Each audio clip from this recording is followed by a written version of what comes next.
కళ్యాణాద్భుతగాత్రాయ కామితార్థప్రదాయినే తాటిపత్రి పురనివాసాయ చింతలరాయాయ మంగళం.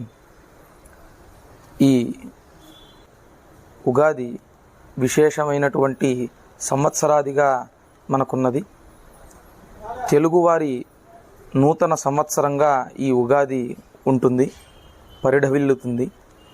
ప్రతివారు ఈ నూతన సంవత్సరం అంటే జనవరి 1వ తేదీని విశేషంగా ఏవో చేసుకొని పూజలకు కానీ అన్నిటికీ కానీ చేస్తున్నాం. కానీ తెలుగువారికి ప్రతి ఒక్కరికి కూడా ఈ యొక్క ఉగాది అన్నటువంటి సంవత్సరాదినే నూతన సంవత్సరంగా ఉంది.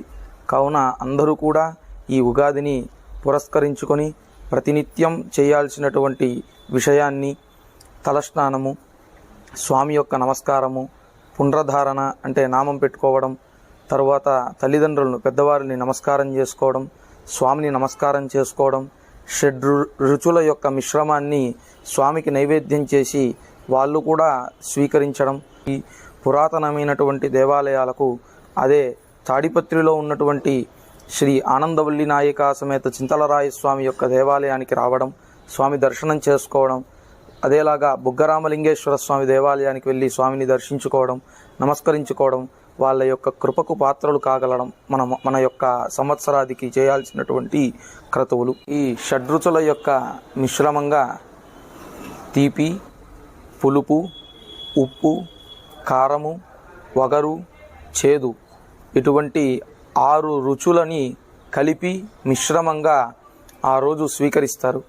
ఇది షడ్రుతులకు ఉన్నటువంటి విశేషంగా తినాల్సినటువంటి పదార్థములు. ఈ ఉగాది రోజు నూతన సంవత్సరం రోజు 6 రుచులని కలిపి మనం ఆ రోజు స్వీకరించడం వలన స్వామి యొక్క సంపూర్ణమైనటువంటి కృపకు పాత్రులు కాగలం అన్నదే ఈ యొక్క విశిష్టత. అందరూ అదేలాగా మనం కూడా ప్రతి ఒక్కరూ ఇంట్లో ఈ మిశ్రమాన్ని స్వీకరించి స్వామి యొక్క కృపకు, ఆ ఆనందవల్లి సమేత చింతలరాయ స్వామి యొక్క కృపకు పాత్రులు కాగలరు. జై చింతలరాయ.